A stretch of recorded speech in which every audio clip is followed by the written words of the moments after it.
All right, it's 11:15. I think we'll get started.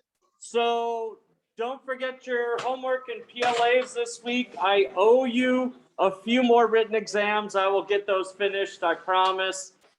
If you have questions, and I'll update the clickers as well before the exam next week, but if you have questions on your grade, if you're on a borderline somewhere, or if you're worried about graduation or things like that, let's talk about it in the next couple weeks, because grade issues are really hard to fix at the end of the semester. I have a lot going on finals week, and I'm going to have office hours and be helping people with the material. But over the next couple weeks, let's make sure to get on the same page in terms of, approximately where you stand in the class. I understand, if you have excused absences that I haven't marked or something. And so all of the grading information is online and in the syllabus. So you can take a look at that. Remember, you get to drop one regular exam, but you don't get to drop the final. You must take the final. If you miss it, you'll get an incomplete. And so you have to take the final. That's not droppable. And make sure you take a look at the syllabus. Because like I said, we can still fix things in the next couple weeks, but like Friday afternoon of finals week is not a good time to try and fix something, because I'm going to be grading those finals, and the Penn State wants grades in like that weekend. And so let's make sure that we're communicating on any issues early rather than later. I posted a review for next week, and so there's extended office hours, everything else. There'll be extended office hours for the final, but we're homing in on it. So let's just make sure that we're all on the same page. And like I said, I owe you some written grades for exam 3. I'll get those squared away. Any questions, comments, things people want to chat about publicly? All right, remember, I'm always available for office hours by appointment. And so if you can't make regular office hours, just shoot me an email, give me a day warning or so. We'll schedule a time and we'll chat. That's no problem. Also, remember that the final is comprehensive. So I'm going to ask you stuff from the very first day we met all the way up to the very last class. And so make sure that you start thinking about all of the key questions, the key concepts. I'm probably on the final going to ask you about things that I've asked you about before, right? So previous homeworks, previous exams, PLAs. I'll make sure stuff is open so you have that to study with. If you can't find something, let me know. But since the final is comprehensive, you want to start thinking about that, coming up soon. Questions? All right, so we're going to talk about mechanical properties, and this is the last topic before the exam next week. And what's cool about polymers is that they have solid-like properties, and we're going to assign that an elastic response, and we call that Hooke's law. And polymers also have fluid-like responses, and that's the viscous response. And we're going to talk about Newton's law in terms of the viscous properties of polymers. And you put those both together, and that's where you get viscoelastic properties from. And so there are other types of materials that have viscoelastic properties, but in polymers, viscoelasticity is pretty uniform across all polymers because of the long chain nature and the entanglements of polymers. And so those chains are, they have a lot of intermolecular interactions, right? Long chains, the molecules have a lot of IMFs with each other, and they also have entanglements. So they're also entangled around one another, which gives them their viscoelastic properties. And we talked about chains last time. And so in thinking about the viscoelasticity of polymers, you really want to focus on what are the time-dependent mechanical properties and what are the chains doing. So the chains are moving around as you stress and strain this material. So you always want to think, okay, what are the chains doing and what is the response of my material going to be? And that's a really good way to think about this idea of viscoelasticity. And we also brought up this idea of chain relaxation, where chains usually seek their equilibrium coiled conformation as a function of time. So if you stretch a chain out, it wants to slowly assume its coiled configuration. If you compress a chain too tightly in the coil, it wants to expand a little bit. And that takes time, seconds, minutes, hours sometimes. And so you want to think like a polymer chain in this unit. All right, stress and strain, you got that? So I think we wound up here last time. So the elastic properties of ideal materials, how do we know this material is elastic? That's one good question. So if this is the stress strain curve right here. So there's the start. There's the end. How do we know this material is elastic? Yes. It's linear and it comes right back to the same place. So a perfectly elastic material is like a spring. You stretch it, you let go, it snaps right back. Stretch it, let go, snaps right back. So a perfectly elastic material has a linear stress strain curve, and it also has perfect recovery back to the origin. And so this stress is linearly proportional to the strain. And this is a really interesting idea, independent of loading rate. What is a rate when we say loading rate or shear rate? What does rate generally mean? Not the slope. In general.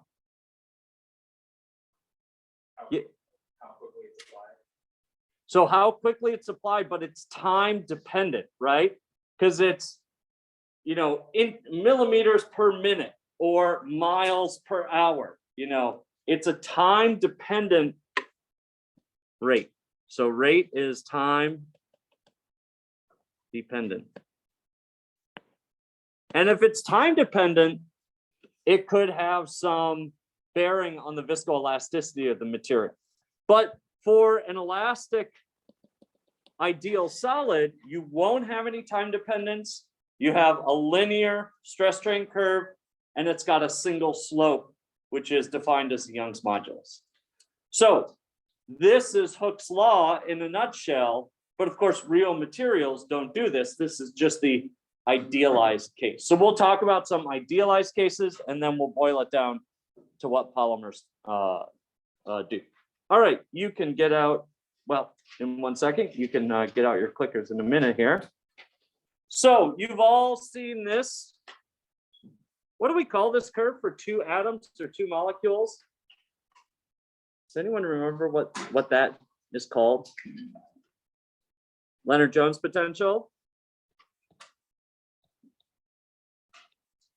And it tells us that at far distance, there's no force between the molecules. You bring them closer together, it assumes an equilibrium distance.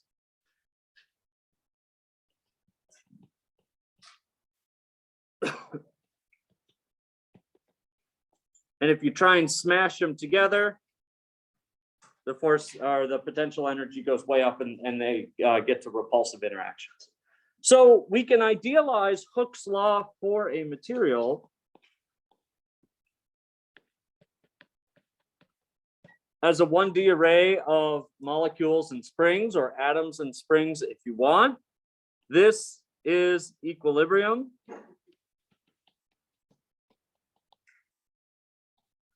At the lowest PE. So this is a material just sitting there, like my cell phone case. If it was an ideal elastic material, it's just sitting here. And if you try and compress it, or if you try and shorten the distance, the potential energy goes up, because springs also work in compression if they're the right type of spring. And if you try and stretch it, the potential energy goes up as well. And of course, if you let go, it assumes the equilibrium value. So, yes. So is the equilibrium value the same in the compressed case and in the actual separation case, or the two atoms in isolation? You mean this side of the curve and this side of the curve? And the other one, the other graph as well. Well, the other graph as well. This side is compression, and that's generally a lot steeper if you're just considering two atoms in isolation than if you try and pull them apart. Because eventually you pull them apart and there's zero potential energy between those because they're far apart. So these are not exactly the same because you can't take a material easily and say, I'm going to separate the atoms way out so they don't have any force between one another. That is the definition of the cohesive energy density. But if we're talking about mechanical properties, we're just talking about the stretching of the ideal elastic material. Okay, so the question is, there are two potential energy curves for two materials. Which one is stiffer? And we are on CD.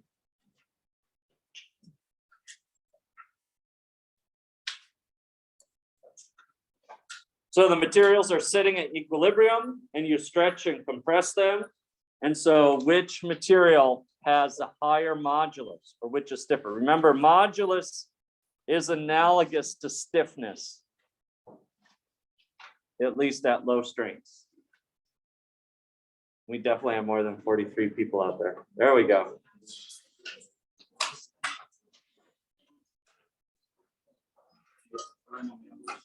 All right. So thinking about this, you start at the same value at equilibrium, and you take some delta L, right? Some elongation. And so which material takes more energy to elongate? One or two? Two. The potential energy slope is higher for a given elongation. So which material is stiffer? Two. All right, get your answers in. Great. So what are some of the reasons why materials can be more stiff than others?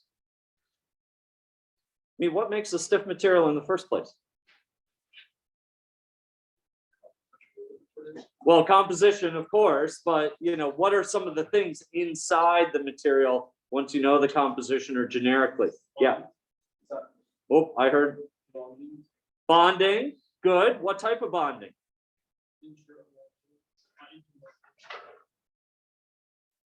Okay, what else? Anyone else have ideas? That's right. So intramolecular forces, right? That's all in there, or intermolecular forces. So the molecules are sticking together, right? So forces between two molecules like LDFs, intermolecular forces. Ones with higher IMFs are going to be stronger. What about intramolecular forces? What's a good intramolecular force that you know? That's intra. What's an easy one? What holds molecules together in the first place most often? That's inter. Electrons make up covalent bonds. I heard a co there. Yeah. So a really strong intramolecular force is a covalent bond. And it turns out that polymers, if you have a polymer chain that is stretched out through your material and you start to pull on that, you're actually pulling on the covalent bonds. And are covalent bonds stronger or weaker than most IMFs? Stronger, that's right. And so polymers can be really strong if you're pulling on those covalent bonds versus if you're just pulling on a material where intermolecular forces are holding it together. What about crystals versus amorphous? What do you think is stiffer? Crystals. Why?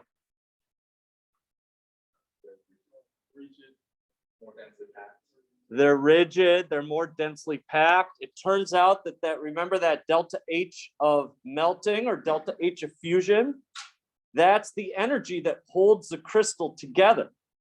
So that's in addition to the IMFs between just two molecules sitting there, dipole, London dispersion. That crystal energy actually makes the crystal stronger than the amorphous. And so if you have a semicrystalline polymer, they can also be stiffer than a pure amorphous polymer. But it gets complicated. I mean, you need to consider all of these things, especially when you get to non-ideal materials. But this is the general idea of what might make a material stiffer or what makes a material more elastic. All right, let's keep going. So stiffness of an ideal material is related to the chemical bonds and IMFs, and is given by the slope of the potential energy curve. And so the slope is a modulus. So stiffness you can think of without moving it, without a lot of small delta R in this case, or delta L equals stiffness. And so if we go and look back at the elastic modulus curve, stress versus strain, this is defined, or Young's modulus is usually defined at low strain. So that's the stiffness. If I have a material like this and I try and bend it and it doesn't move, okay, oh, that's a stiff material rather than some floppy rubber band. And that is scientifically defined differently than the strength. So what does strength mean to you in terms of the strength of the material? Well, remember, tough is a different scientific definition, so let's not call it tough. But what is strength of a material? Yes. How much energy, how much force it takes for it to actually break apart. That's right. Strength is defined at the breaking point. So a material can be stiff, very high modulus, but not very strong if it only goes up to a certain load, if it only holds 1 pound versus 5 pounds. So strength is really related to the cohesive strength of the bonds and proportional to the depth of the potential energy well, or we can equate this to materials that can support a high load before breaking. So this is a little esoteric, but it will be more straightforward when we look at the real curves for the real materials. But these are vocab words that you really want to have locked down.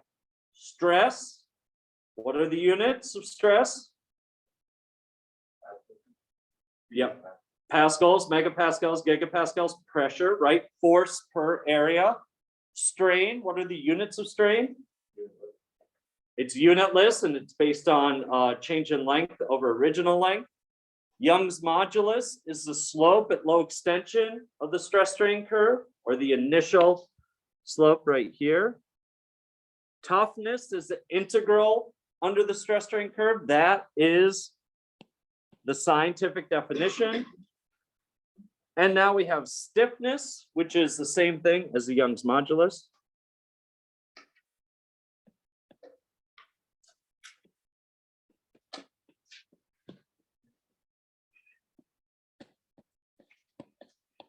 And the strength, which is the ultimate load the material can support before breaking. Yes. So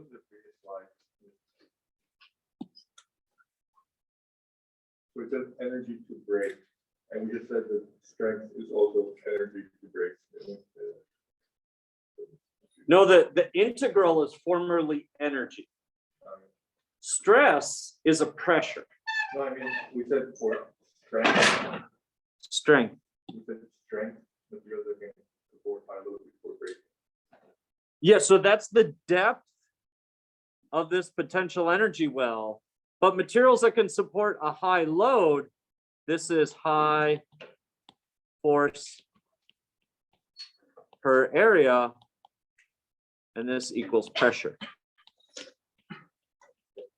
Like I said, once you see these different quantities on the same stress strain curve, it'll become more clear. But yes, a strength of a material is always pressure, and then toughness is always an energy. That integral, it turns out, if you do that, that's energy. Okay. So this is just one example of polydiacetylene single crystal. So this is an almost ideal material, and you know what polymer crystals look like is this chain folded lamellae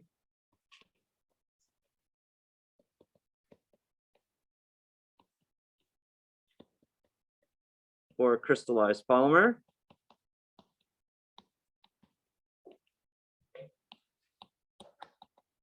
And you'll see it's really strong. So you have a stress in the gigapascals right here, and you have strains of just a couple percent. And this is because you're pulling on or pushing on the covalent bonds of the single crystal. So the crystal is really strong. Now, when we get to real materials, we have both elastic, so this is linear, and reversible, and plastic, permanent, deformation. So when we talk about plastic deformation, it means we've deformed the material enough that it's not going to snap right back to the origin. If we have elastic deformation, that means we can stretch the material, let it go, and it'll pop right back. Stretch it, let it go, it'll pop right back. It's perfectly elastic, like a spring. So for different types of materials, and we'll look at a lot of these stress strain curves, we have different classifications in terms of brittle materials, which have high load. You see high modulus right here. But they break at low strain.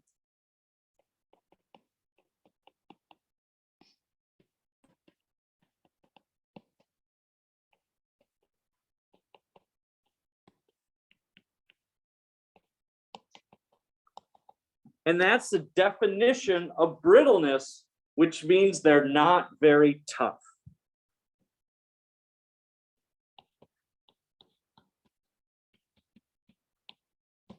Because if you integrate that curve, right, you can only integrate up to the place where it breaks. It's a small area. So the modulus is high, but the area is small. That's a brittle material. Can anyone think of a common brittle material?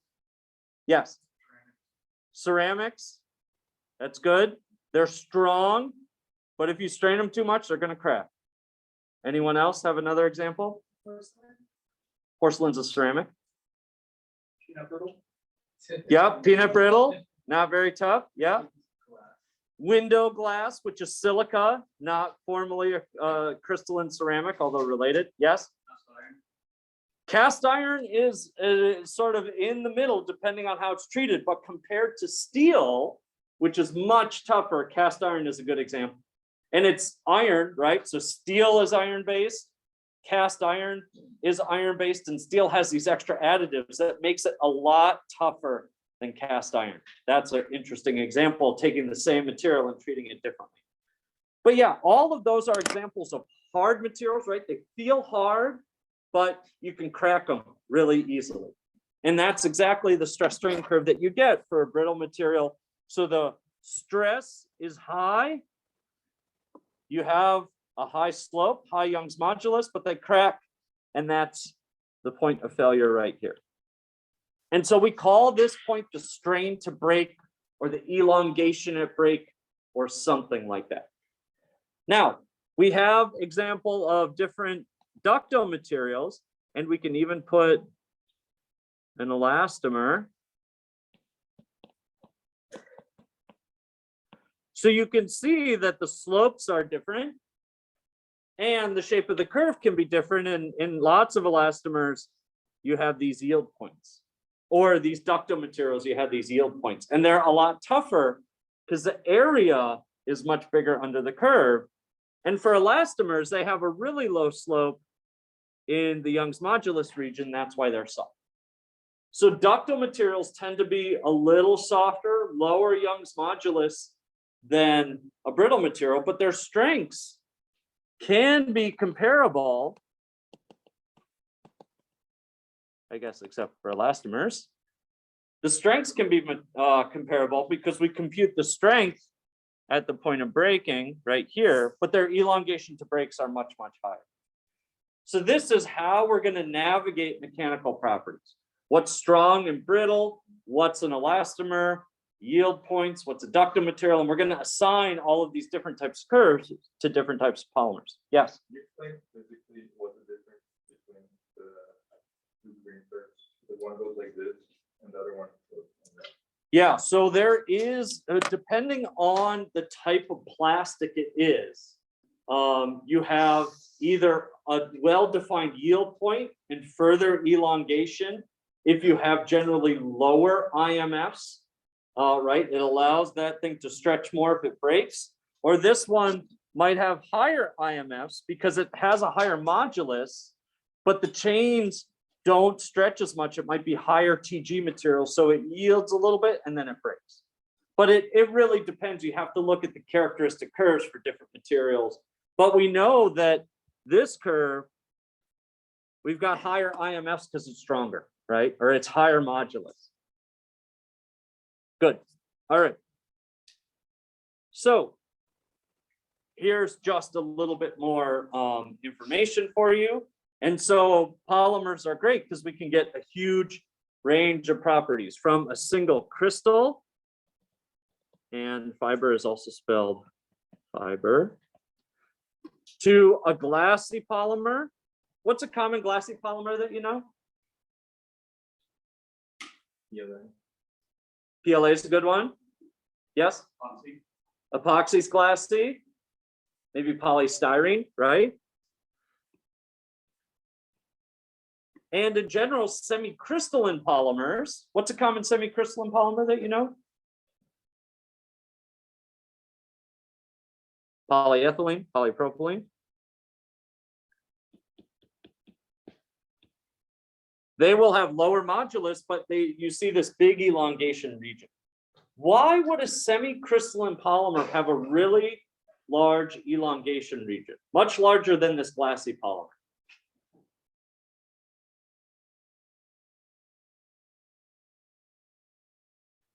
It's got a lot of low TG amorphous in it, right? So this is especially true for low TG amorphous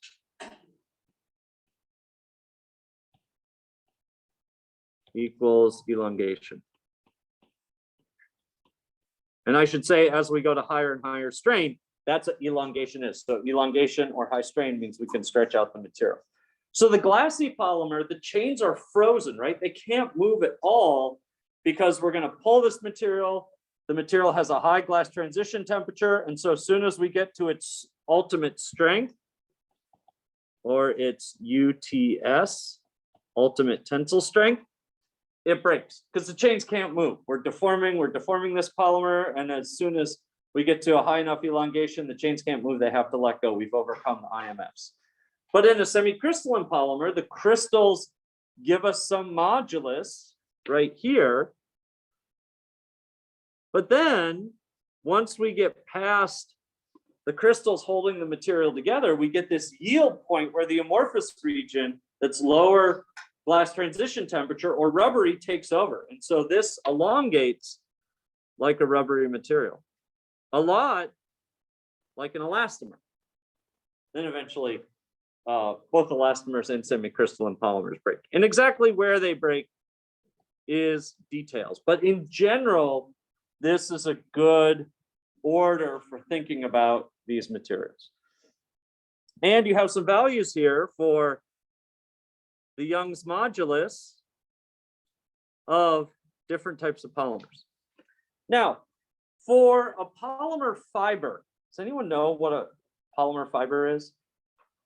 What's a common polymer fiber? Yeah. Nylon. Nylon, that's right. So nylon clothes, if you look down at the clothes, at the cloth, it's fibers of nylon, like threads that are all woven together. Monofilament fishing line, right? That's a polymer fiber. Kevlar fibers, polyester fibers.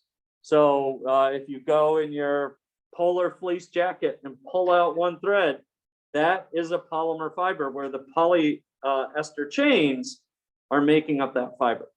So why would, if we look really closely here, you can see this,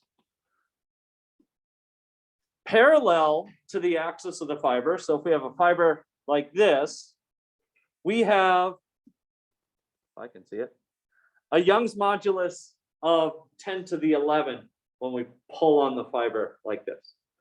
If we pull on the fiber in the perpendicular direction, we have a Young's modulus of 10 to the 9. Why is the modulus different parallel and perpendicular to a polymer fiber? Yes. Maybe depends on the diameter and the length. It depends a little bit on the diameter and length, but let's assume that we normalize it all for the geometry. That's what the modulus is. And we just think about we're pulling sideways on this fiber versus if we're pulling in the long direction. Yes. Kind of like pulling apart a cheese stick. If you ever like that. String mozzarella. So what's special about string mozzarella? Go ahead, Marcus. It's like the directionality of the strands, the polymer inside of it.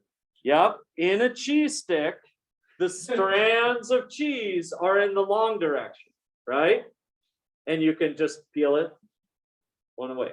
Now, the chains, instead of a cheese stick, we have polymer chains that are stretched out in order to make that fiber in the first place. So fibers are made by extruding a polymer and then stretching it, which stretches the chains out in the direction of the fiber. So you have much stronger mechanical properties along the axis of the fiber because you're pulling on the covalent bonds of the chain versus perpendicular to the fiber. What forces are you pulling on when you pull perpendicular to the fiber? IMFs, right? Because the chains are just sticking to each other. You're not pulling on the covalent bonds. And so that's something really important to remember. Depending on how the part was made or the polymer was processed, you can have isotropic mechanical properties. And isotropic means the same in all directions, right? Like this glassy polymer. This is just a block of polymer. It's just sitting there because we haven't specified parallel or perpendicular to anything. Same with the semicrystalline polymer and the elastomer. Even though you have a range, it doesn't tell you if there's any anisotropy, but fibers are usually anisotropic. And so parallel to the fiber axis is much weaker than perpendicular to the fiber axis because of chain alignment. And that's something to really remember, because in some cases, we're going to align chains specifically to get really good mechanical properties in the alignment direction. Then we'll sacrifice something in the crosswise direction. Questions, comments? I like the cheese stick parallel. I think that's the first time I've heard it. That's good. All right.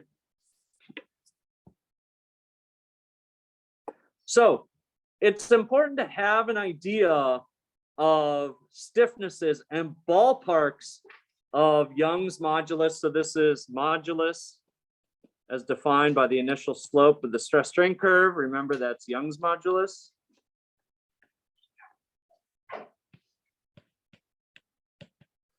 So for rubbery material, it's going to be in the low megapascals. So what does capital M mean? What's the prefix? 10 to the 6, right?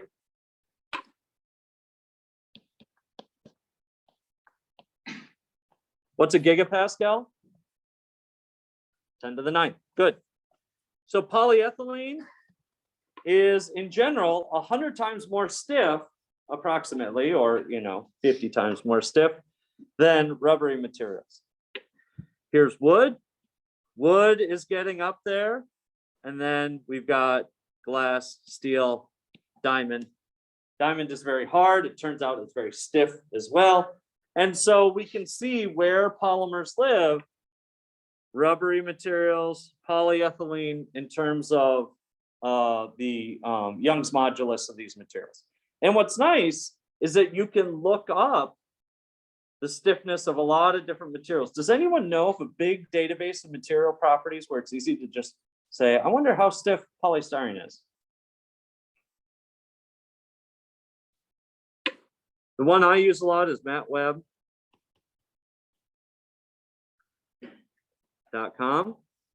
It gives you density, stiffness, elongation to break, strengths, all that stuff for a bunch of different grades of materials, including composites. Of course, the polymer handbook is out there too if you want.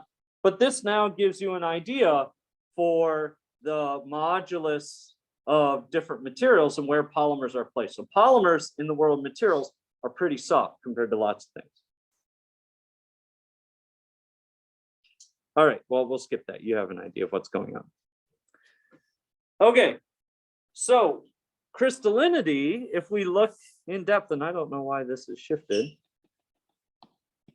Crystallinity can influence the mechanical properties of polymers, and we can see that in terms of the modulus of high density polyethylene versus low density polyethylene.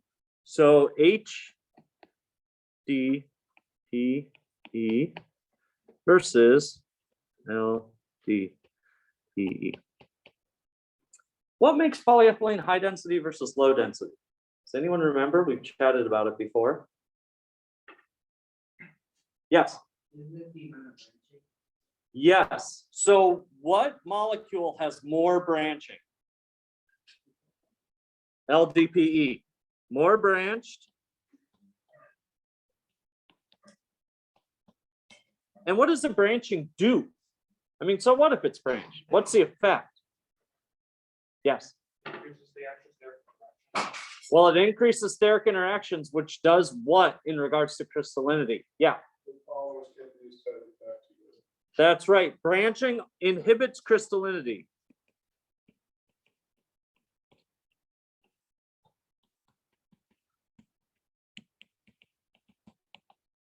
Because you can't stuff a branch inside of a crystal. The chain needs to be nice and uniform. And so low density polyethylene has less crystallinity because crystals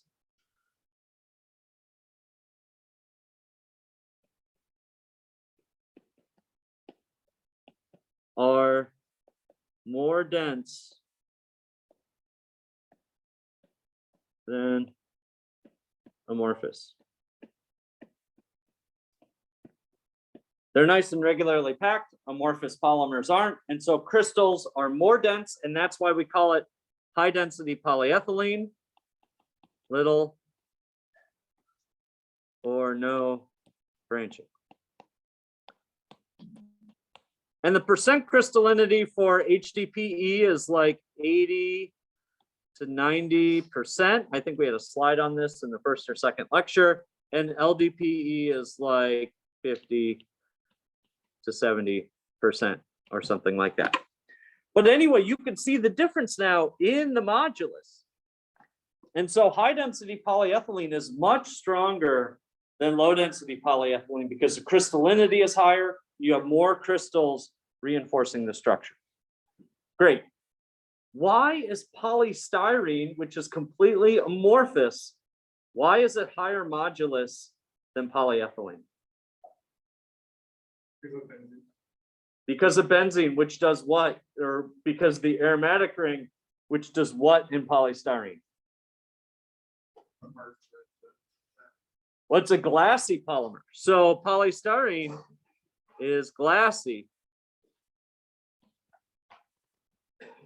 which means it has a high TG.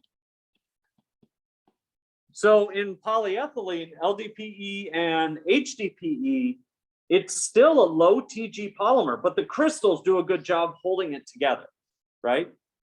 What's the difference between polymethyl methacrylate and polystyrene? Does anyone remember what PMMA is? Polystyrene is this. Polymethyl methacrylate is this.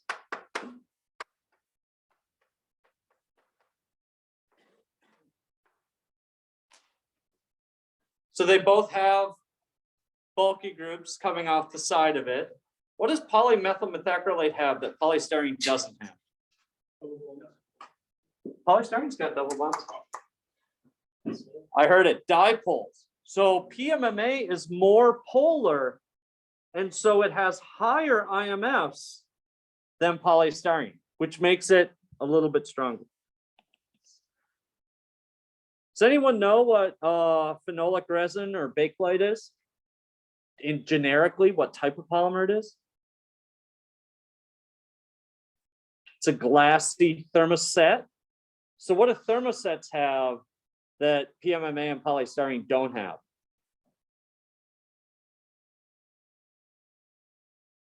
Covalent crosslinks, right? So phenolic resin or bakelite is a glassy polymer with covalent crosslinks because it's a thermosetting network, and it's even stronger yet because those crosslinks strengthen the material. So at least in terms of polyethylene, polystyrene, PMMA, and bakelite or cross-linked epoxy, even though this is a phenolic resin, it's not epoxy, why they get higher and higher modulus as we change the features of the material. So what's up with the rubbery polymer? Does anyone know? Let's say that this is natural rubber. Does anyone know what polymer natural rubber is? Well, it's an elastomer, but if we're looking for a technical name like polystyrene, what's the technical name of natural rubber? Approximately. Some kind of latex. Some kind of latex, and it turns out it's a polyisoprene. It's cis-1,4 polyisoprene, which is naturally what the rubber tree makes for some reason. And so cis-1,4 polyisoprene is very low TG. In general, it's mostly amorphous, and it's covalently cross-linked a little bit to hold it together. And so because it's a low TG material that's amorphous, we get a very low modulus from that. So we can sort of build up the story. What's the TG? Is there cross-linking? Is there crystallinity? You know, is it a glassy thermoset? Is it rubbery? We could sort of build up this idea of what we think, or at least the range of mechanical properties. And we can start to understand those in the context of all these different polymers. And so you don't necessarily have to memorize this or memorize these stress strain curves and the exact values, but you should know some relative values. Like if I said, this rubbery material has a modulus of 7 megapascals, what do you think a glassy polymer modulus has? You know, I'd expect you to say something on the order of, well, glassy polymer is going to be a few hundred to 1,000 MPa in terms of modulus. That's good enough, right? And so you want to have some idea for what these values are and what a glassy, rubbery, glassy cross-link polymer might be. Any questions or comments on that? All right. So people have tried to, given all this data, we know what these polymer structures are. People have tried to calculate what the modulus is based on the material and based on the chains. And it turns out that they haven't had very good success with that because it's hard to capture all the IMFs. So Traylor's valence force field model gives you this modulus. So Young's modulus is capital E. And they looked at, if you try and stretch this polymer chain, what type of conformation is this? Do you remember what conformation this looks like?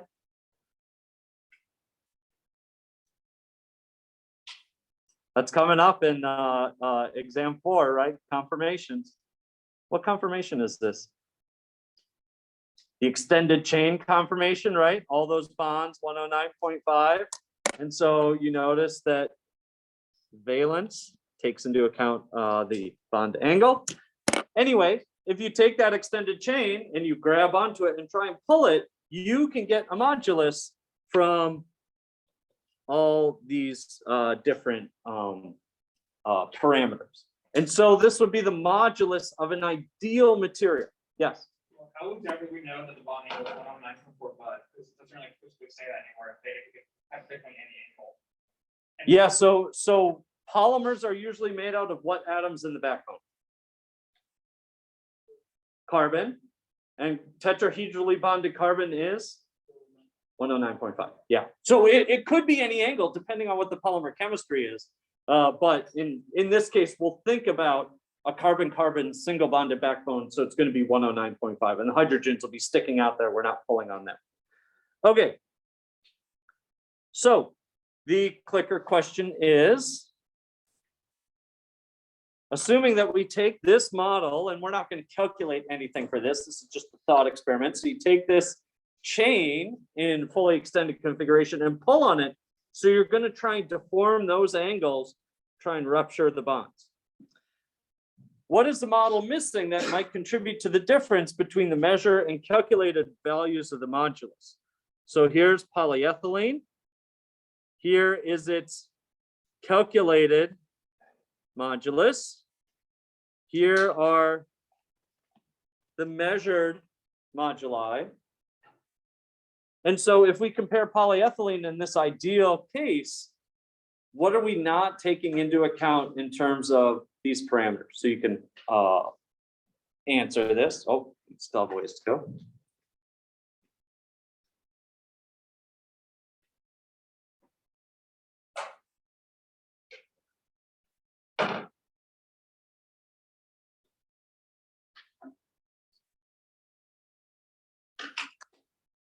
And so if we have one single chain in isolation, this is all intramolecular interactions, right? It's all within the chain. And so which interactions are we missing between that and real materials is really what this question's asking. All right, maybe 50 is as good as we're going to get. And we're missing all the intermolecular interactions, all the van der Waals forces, IMFs, London dispersion forces, etc. And so these ideal models for the modulus of a material aren't usually very good. Unless we have a perfectly crystalline material, then we can get much closer. All right, a couple more slides. So it's very rare to have single crystal polymers. So semi-crystalline polymers are more common. And what happens is we saw with the low density polyethylene versus high density polyethylene case, as we increase the percent crystallinity, you see that the modulus goes up. And as we increase the percent crystallinity, what other property of the material goes up in regards to LDPE versus HDPE?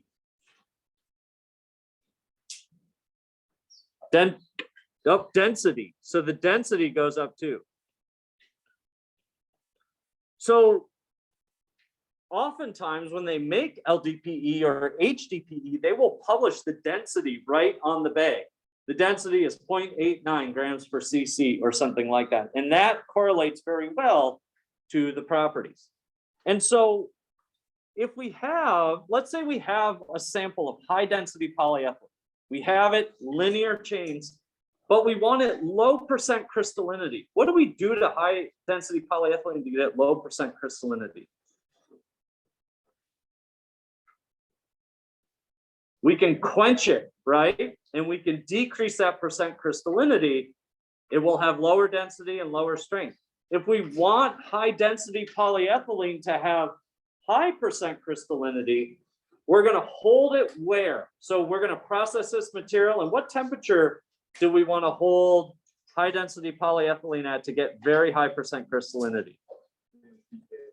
somewhere between TG and TM, right in the middle, right? And let that chain crystallize to get maximum crystallinity. We can build up a plot that looks like this.